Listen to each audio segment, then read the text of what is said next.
तो एक क्वेश्चन ले रहे हैं फ्रॉम रोटेशनल डायनेमिक्स, और इस क्वेश्चन को आज मैंने कम्युनिटी टैब में पोस्ट किया था।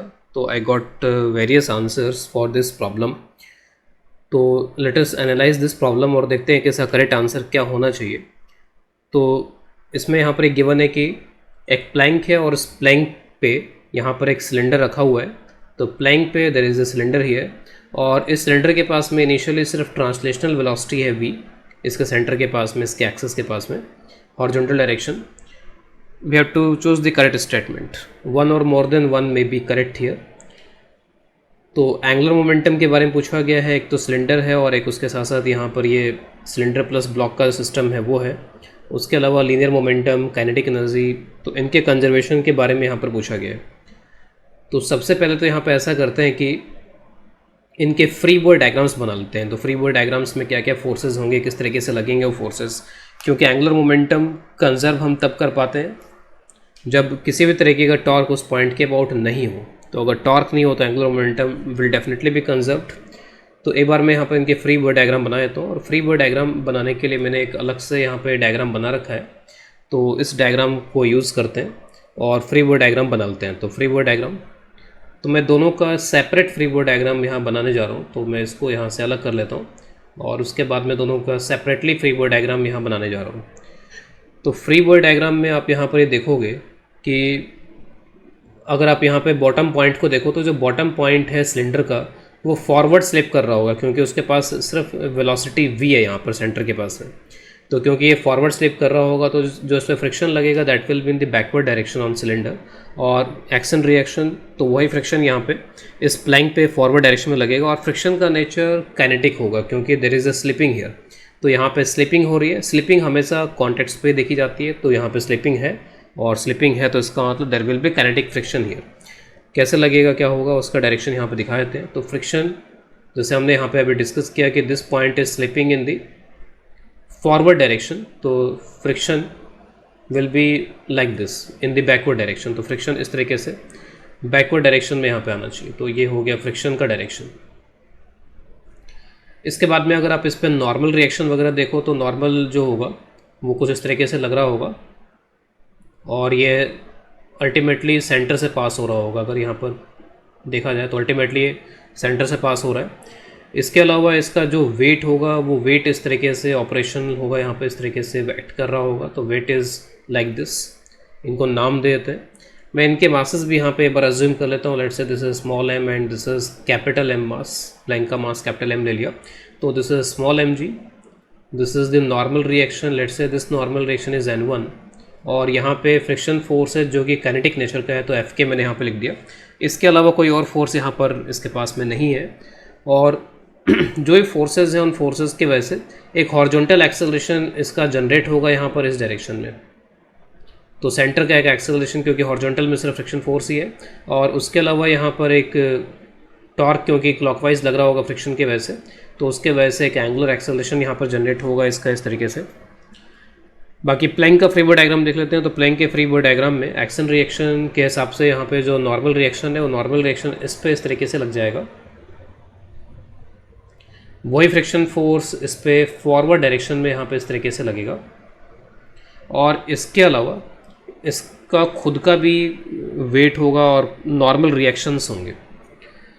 अब इससे मोस्ट ऑफ द स्टूडेंट्स जो हैं जो गलती यहाँ पे करते हैं बिना डायग्राम बनाए, बिना डायग्राम को विजुअलाइज किए, मैंने डेलिबरेटली यहाँ पे क्या किया, अगर आप यहाँ पर देखो तो मैंने डेलिबरेटली जो डायग्राम बनाया था इनिशियली वो डायग्राम यहाँ पे कुछ इस तरीके का बनाया था। मैं क्विकली यहाँ पे उस डायग्राम को एक बार वापस से ड्रॉ कर देता हूँ। डायग्राम आप देखो तो मैंने यहाँ पे जानबूझ के इस तरीके का डायग्राम बनाया। क्या खासियत है इस डायग्राम में, मैंने नॉन सिमेट्रिक डायग्राम बनाया। नॉन सिमेट्रिक का मतलब यहाँ पर ये है, जैसे डायग्राम देखने में तो हमें ऐसा लग रहा है यहाँ पर कि बिल्कुल बीचों बीच रखा हुआ है, मिड पॉइंट पर रखा हुआ है।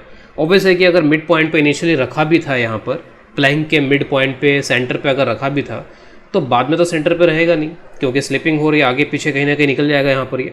तो इन जनरल आप डायग्राम को इस तरीके का नॉन सिमेट्रिक टाइप का अज्यूम करो। अब अगला सवाल ये उठता है कि क्या ऐसा करने की ज़रूरत क्यों पड़ रही है। तो ज़रूरत इसलिए पड़ रही है क्योंकि टॉर्क के लिए हमें लाइन ऑफ एक्शन का आइडिया होना चाहिए, लाइन ऑफ एक्शन किस तरीके से गुजर रही होगी, तभी हम टॉर्क रिलेटेड आंसर्स यहाँ पे कर सकते हैं, अदरवाइज़ नहीं कर सकते। तो इनके लिए तो आपको कोई दिक्कत वाली बात ही नहीं है। यहाँ पर ये जो नॉर्मल रिएक्शन है N1 ये तो इस तरीके से हो जाएगा, ये F के यहाँ पर इस तरीके से हो जाएगा। इसका जो भी सेंटर ऑफ मास होगा वहाँ से इसका mg पास हो रहा होगा। Let's say this is capital mg। एक बार को फटाफट मैं कुछ पॉइंट्स के बारे यहाँ पे बात कर लेता हूँ, जैसे पॉइंट P के अबाउट एंगुलर मोमेंटम कंजर्वेशन। तो पॉइंट P के अबाउट एंगुलर मोमेंटम कंजर्वेशन, तो पॉइंट P जो है बिल्कुल इसी लाइन पर है, ये जो लाइन यहाँ पर है इसी लाइन पे पॉइंट P है, somewhere here this is point P, यहाँ कहीं पे पॉइंट P है। तो मैं सिर्फ और सिर्फ ओनली फॉर सिलेंडर, सिर्फ सिलेंडर के लिए यहाँ पर इसको एनालाइज कर रहा हूँ कि क्या टॉर्क जीरो है या नहीं है। ऑब्वियसली फ्रिक्शन का टॉर्क जीरो है फॉर सिलेंडर। अगर सिर्फ सिलेंडर की बात की जाए तो torque due to this friction force is obviously zero, क्योंकि ये P से पास हो रहा है। क्या N1 और mg के टॉर्क जीरो है यहाँ पर इसमें? तो एक चीज़ तो साफ साफ दिखती है कि N1 जो होगा वो mg के बराबर होगा। क्यों? क्योंकि सिलेंडर का कोई वर्टिकल एक्सेलरेशन नहीं है। सिलेंडर का जो भी सेंटर ऑफ मास है वो सेंटर ऑफ मास का कोई वर्टिकल एक्सेलरेशन नहीं है, वो हमेशा हॉरिजॉन्टली पैरेलली इस तरीके से मूव करेगा, it will move always like this. तो इसका मतलब कोई भी सेंटर ऑफ मास का वर्टिकल एक्सेलरेशन नहीं है सिलेंडर का। तो नॉर्मल और mg बैलेंस करेंगे। नॉर्मल और mg बैलेंस करने का मतलब है कि दो इक्वल एंड अपोजिट फोर्सेज हैं ये, और दो इक्वल एंड अपोजिट फोर्सेज का जो सिस्टम होता है उसको फोर्स कपल सिस्टम बोला जाता है। तो जो भी इस तरीके के इक्वल एंड अपोजिट फोर्सेज वाले सिस्टम होते हैं, जैसे एक F यहाँ पे ऐसे लग रहा है मान लीजिए, और एक F मान लीजिए ऐसे लग रहा है, तो इस तरीके के सिस्टम जो होते हैं फोर्स कपल सिस्टम होते हैं, और ऐसे फोर्सेज का टॉर्क किसी पॉइंट के अबाउट उतना ही आता है। और वो टॉर्क निकालने के लिए दोनों लाइन ऑफ एक्शन के बीच में परपेंडिकुलर आप गैप देख लो कि परपेंडिकुलर गैप यहाँ पे क्या है, what is the perpendicular gap between the two line of actions, क्योंकि दोनों पैरेलल लाइन ऑफ एक्शंस हैं। तो F into this R perpendicular अगर कर दिया जाए तो उससे फोर्स कपल का टॉर्क आ जाता है। और इसमें पॉइंट की कोई बात हम करने की जरूरत समझते ही नहीं, क्योंकि पॉइंट इंपॉर्टेंट ही नहीं होता इसमें, क्योंकि इसका टॉर्क किसी पॉइंट के बाद उतना होता है। लेकिन अगर मान लीजिए कि ये दो इक्वल एंड अपोजिट फोर्सेस तो हैं, लेकिन दोनों के लाइन ऑफ एक्शन एक ही लाइन के अलोंग है। यहाँ तो अलग अलग लाइन के अलोंग थे इस पर्टिकुलर डायग्राम के अंदर, लेकिन एक डायग्राम कुछ इस तरीके का मैं बना रहा हूँ जिसमें दोनों के लाइन ऑफ एक्शन एक ही है। तो ऑब्वियस है कि R वगैरह जो भी वो जीरो हो गया इसका, और इस तरीके के सिस्टम का टॉर्क फिर हमेशा ही जीरो आएगा।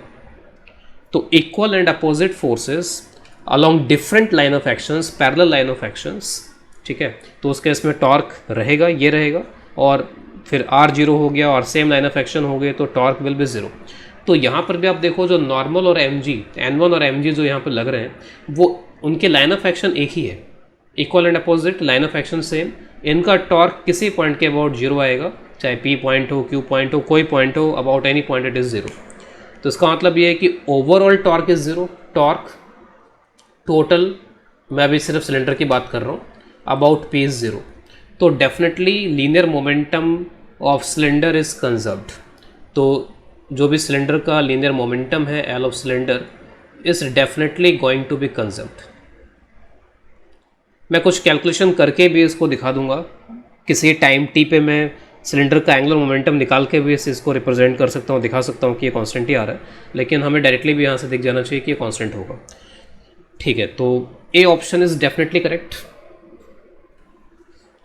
जहाँ तक B ऑप्शन की बात है तो हम क्या करते हैं कि फ्री बॉडी डायग्राम हम सिर्फ माइंड में सोचते हैं और उसमें हमें सिर्फ इंटरनल फोर्सेस और बैलेंस होते हुए फोर्सेस दिख जाते हैं।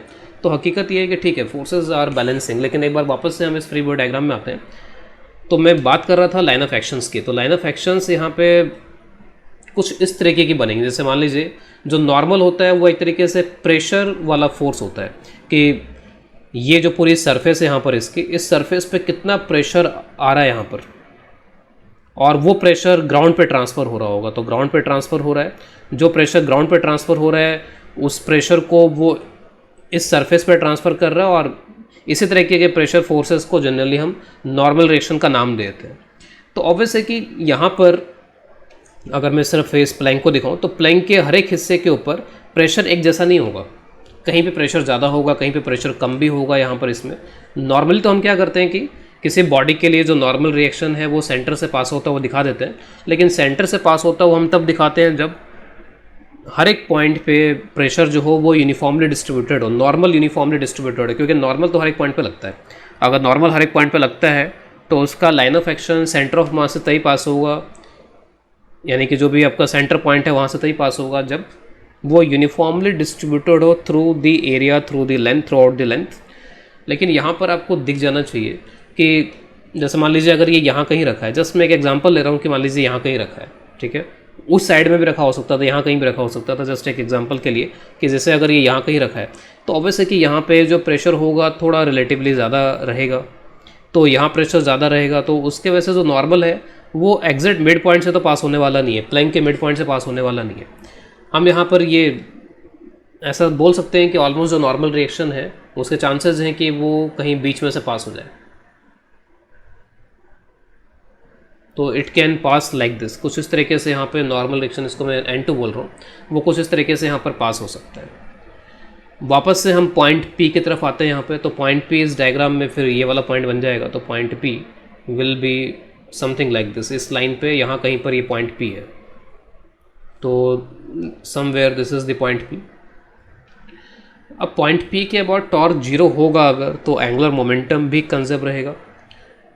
ऑब्वियस है कि फ्रिक्शन का तो टॉर्क 0 है क्योंकि फ्रिक्शन तो यहीं से पास हो रहा है। तो अगर मैं प्लैंक की बात करूँ यहाँ पे फॉर प्लैंक, तो प्लैंक के लिए भी टॉर्क अबाउट P की बात कर रहे हैं। फ्रिक्शन का जो टॉर्क है अबाउट P, दिस इज़ 0 क्योंकि वो वहीं से पास हो जाएगा।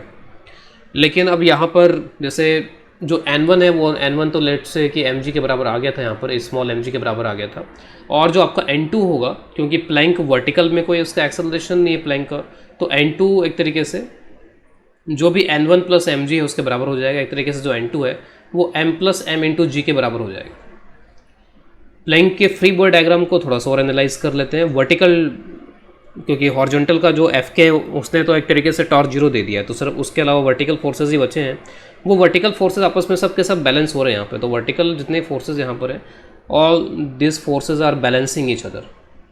वर्टिकल में कोई नेट फोर्स यहाँ पर नहीं रहेगा।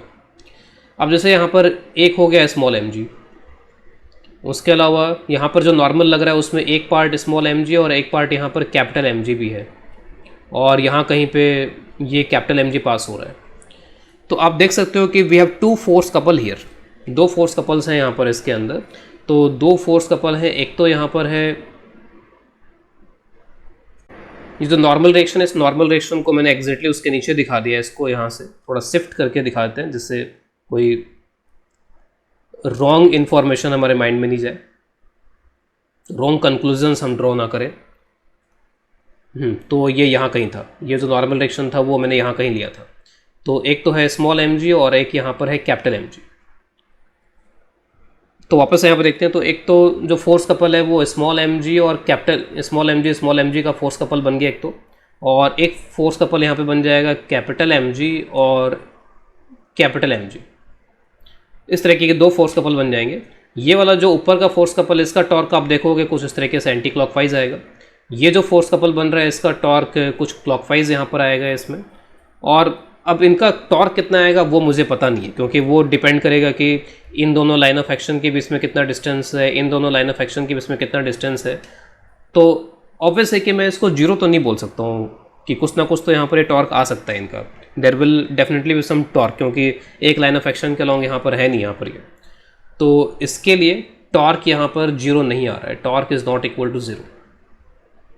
अगर सेम लाइन ऑफ एक्शन होती यहाँ पर सभी की, इस स्मॉल mg की सेम लाइन ऑफ एक्शन हो जाती, इसकी और इसकी अगर सेम लाइन ऑफ एक्शन हो जाती, उस केस में मैं डेफिनेटली बोल देता कि टॉर्क यहाँ पे 0 होगा। लेकिन यहाँ पे टॉर्क इनका 0 नहीं है, और मैं उसको अगेन प्रूफ करके भी दिखा दूंगा कि टॉर्क यहाँ पर आ रहा है इसका। तो जो बी ऑप्शन है, that B option is definitely not correct. तो बी ऑप्शन यहाँ पर करेक्ट नहीं है। बहुत से लोग जल्दबाजी में जो करते हैं वो बी ऑप्शन को करेक्ट बता देते हैं, लेकिन बी ऑप्शन यहाँ पे करेक्ट नहीं होगा, क्योंकि इनका टॉर्क यहाँ पर इसमें आने वाला है। There will definitely be torque. तो कैलकुलेशन में जाने से पहले अब मैं बाकी के ऑप्शन के बारे यहाँ पर देख लेता हूँ। तो linear momentum of the cylinder plus block is not conserve. Linear momentum यहाँ पर कंजर्व होगा क्योंकि पूरे सिस्टम पे हॉरिजॉन्टल डायरेक्शन में सिर्फ फ्रिक्शन है, और फ्रिक्शन अगर पूरे को सिस्टम में ले लिया जाए सिलेंडर प्लस ब्लॉक तो फ्रिक्शन विल बी इंटरनल। तो linear momentum is definitely conserve, लेकिन नॉन कंजर्व लिखा है, इसका मतलब फिर ये ऑप्शन भी नहीं हो पाएगा। फिर उसके बाद में अगला ऑप्शन यहाँ पर एनर्जी से रिलेटेड है। तो next option is related to energy. तो एनर्जी यहाँ पर कंजर्व है ऐसा कहा जा रहा है। तो एनर्जी कंजर्व नहीं रहेगी, क्योंकि फ्रिक्शन यहाँ पे आप देख सकते हो कि दिस इज़ काइनेटिक फ्रिक्शन, और काइनेटिक फ्रिक्शन का नेट वर्क डन नेगेटिव आता है और कुछ मैकेनिकल एनर्जी का लॉस होता है इसमें। तो काइनेटिक एनर्जी, क्योंकि पोटेंशियल एनर्जी की तो वैसे भी यहाँ कोई बात होगी नहीं, तो काइनेटिक एनर्जी सिस्टम की यहाँ पे कंजर्व नहीं रहने वाली, there is no conservation of kinetic energy here, तो there will be some loss. तो जहाँ तक ऑप्शंस की बात है, सिर्फ एक ही ऑप्शन ट्रू है यहाँ पर। और जैसे मैंने कहा कि एक बार कैलकुलेशन करके भी इसमें हम देखेंगे, तो let us calculate angular momentum में किसी भी टाइम, किसी particular time, general time T पे यहाँ पे कैलकुलेट करने जा रहा हूँ। तो मैंने इनके फ्री बॉडी डायग्राम ड्रॉ कर लिए हैं इसमें, और फ्री बॉडी डायग्राम में मैंने फोर्सेस सिर्फ हॉरिजॉन्टल दिखाए हैं, वही हमारे काम के यहाँ पर सिर्फ आगे कैलकुलेशन पर्पज़ से। तो अगर मैं सिलेंडर के लिए कैलकुलेशन करूँ तो एफ के, तो यहाँ पर आप देख सकते हो कि एफ के तो सिंपली म्यू इंटू यहाँ का जो नॉर्मल डायरेक्शन है उसके बराबर, तो normal direction small m g यहाँ का, और इससे जो इसके सेंटर ऑफ मास का एक्सेलरेशन है उसको मैं A1 बोल देता हूँ, तो A1 यहाँ पर mu m g by m हो जाएगा, और ये आंसर हो जाएगा म्यू जी, और acceleration will be in the backward direction. इसी तरीके से अगर मैं टॉर्क यहाँ पे ले लूँ, तो torque is equal to I alpha, torque centre of mass के अबाउट ले रहे हैं ऑब्वियसली बात है, तो यहाँ पे एफ के म्यू एम जी है, mu m g into radius को आर एज्यूम कर लेते हैं, तो म्यू एम जी आर, और आई यहाँ पर तो solid cylinder about centre of mass m r square by 2। यहाँ से आप अल्फ़ा कैलकुलेट कर लो एंगुलर एक्सेलरेशन, तो angular acceleration 2 mu g by यहाँ पे आर आ जाएगा। अगर मैं इसका एंगुलर मोमेंटम निकालूँ, तो angular momentum of this about point P, तो पॉइंट पी के अबाउट, तो मान लीजिए कि किसी time t is equal to t पे इसके सेंटर की वेलोसिटी v हो जाती है, और एंगुलर जो वेलोसिटी है वो ओमेगा हो जाती है यहाँ पर इसके लिए। तो v1 यहाँ पे क्या हो जाएगा, तो सिंपल है, v is equal two plus eighty से v minus mu G T, this is v1। Omega अगर आपको निकालना है तो ओमेगा इज इक्वल टू हो जाएगा अल्फ़ा टी, अल्फ़ा की वैल्यू पुट कर लेंगे 2 mu g by r t हो जाएगा। तो मैं सिलेंडर का यहाँ पे निकाल रहा हूँ अबाउट पॉइंट पी, तो अबाउट पॉइंट पी सिलेंडर का यहाँ पर एक तो टर्म आ जाएगा एम वी वन आर, एक ट्रांसलेशन टर्म, एक रोटेशन टर्म, वो rotation term I same into omega होगा, तो M V one into R, तो M V one into R इसकी वैल्यू, तो वी वन की वैल्यू आपके पास में है V minus mu G T R, I C M की वैल्यू है एम आर स्क्वायर बाई 2, और ओमेगा की वैल्यू है 2 म्यू जी आर टी। आई सी एम इंटू ओमेगा ये भी क्लॉकवाइज सेंस में है और ये भी क्लॉकवाइज सेंस में है, इसलिए मैंने दोनों को ऐड कर दिया है यहाँ पर डायरेक्टली। आप यहाँ पे देखोगे कि ये एम वी आर आ गया, और जो बाकी का जो टर्म है आप देखोगे वो कैंसिल हो जाएगा, ये माइनस यहाँ से और यहाँ से वो 2 कट के सब प्लस आ जाएगा, ये आ जाएगा। और एम वी आर एक तरीके से एल इनिशियल के बराबर भी आएगा, अगर आप इनिशियली निकालो तब भी एम वी आर आंसर आएगा, उस टाइम पे ओमेगा नहीं था। इसका मतलब कि कोई टी का टर्म बचा नहीं, दिस विल बी कांस्टेंट। लेकिन अगर आप पी के अबाउट प्लैंक का कैलकुलेट करो, अगर आप प्लैंक का कैलकुलेट कर रहे हो, तो प्लैंक में यहाँ पर ये इतना फ्रिक्शन फोर्स लग रहा है, इसका acceleration will be in this direction. ये एक्सेलरेशन कितना हो जाएगा, mu m g by capital M, और पॉइंट पी यहाँ कहीं पे था, ये पॉइंट पी, और ये डिस्टेंस वगैरह आप कुछ मान लो यहाँ पे, जो भी इसका सेंटर ऑफ मास वगैरह कहीं पे होगा, तो वेलोसिटी लेट्स से इसके v2 है, और ये कुछ डिस्टेंस मान लीजिए कि d के बराबर है, तो पहले तो कुछ था नहीं, और टाइम t पे यहाँ पे इसका इतना हो जाएगा, m कैपिटल M यहाँ पर यूज़ कर लेंगे, capital M v2 into sum d, obviously कि v2 यहाँ पर 80 के बराबर हो जाएगा। एक्सेलरेशन कितना हो जाएगा, mu m g by capital M into t, तो 80 हो जाएगा यहाँ पर। ये ऑब्वियसली कि यहाँ पे टी का टर्म आ रहा है, और असल में मतलब इससे है कि टी का टर्म आ रहा है, तो इसका मतलब दिस इज़ नॉट कांस्टेंट। तो अगर मैं पूरे सिस्टम की बात करूँ, तो पूरे सिस्टम की अगर मैं बात करूँ, तो सिस्टम में एक ऐसा एलिमेंट है जिसका तो कांस्टेंट है, और सिस्टम में एक ऐसा एलिमेंट है जिसका कांस्टेंट नहीं है, तो ओवरऑल कांस्टेंट नहीं रहेगा इसका मतलब। तो overall this is not constant. जो सेकंड पार्ट यहाँ पर बोला जा रहा था, सेकंड पार्ट में बोला जा रहा था कि angular momentum of cylinder plus block is conserve about point P, तो सिलेंडर का तो कंजर्व है, लेकिन ब्लॉक का तो कंजर्व है ही नहीं यहाँ पर इसमें, ब्लॉक यानी कि प्लैंक का तो कंजर्व है ही नहीं यहाँ पर इसमें, तो फिर ओवरऑल कैसे कंजर्व रहा, एक का कंजर्व है दूसरे का कंजर्व नहीं है, तो इसका मतलब ओवरऑल तो नॉन कंजर्व हो गया फिर यहाँ पर इसमें। तो मैंने डायरेक्टली यहाँ से भी समझा दिया इसमें कि किस तरीके से ये फोर्सेज यहाँ पे लग रहे हैं। मैंने यहाँ पे प्लैंक का अलग से डायग्राम बना दिया था, अगर कोई साथ में डायग्राम बनाएगा तो वहाँ से भी इसको समझा सकता है, तो उस केस में बीच का नॉर्मल नहीं दिखाई देगा, बस यहाँ से डायरेक्टली स्मॉल एम जी दिखाई देगा, ये जो कैपिटल एम जी था वो दिखाई देगा और जो नॉर्मल रिएक्शन था वही दिखाई देगा। तो नॉर्मल अगेन वही m प्लस एम इंटू जी है, तो वही आप दो फोर्स कपल बना करके यहाँ से भी एक्सप्लेन कर सकते हो दोनों को एक सा सिस्टम में लेकर के कि फोर्स कपल्स हैं, उनका टॉर्क यहाँ पे रहेगा इन जनरल, और टॉर्क रहेगा तो torque is not equal to zero. तो इसका मतलब यहाँ पर ये जो एंगुलर मोमेंटम है, angular momentum will not be conserve, तो only A option is correct. तो बहुत सारे लोगों को इसमें कन्फ्यूजन बी ऑप्शन में रहता है और वो डायरेक्टली बी ऑप्शन टिक कर देते हैं, और जो मैंने आंसर्स अब तक देखे हैं तो मैक्सिमम लोगों ने इसका आंसर ए और बी ही दिया है। तो बी जो आंसर होगा that will be incorrect answer.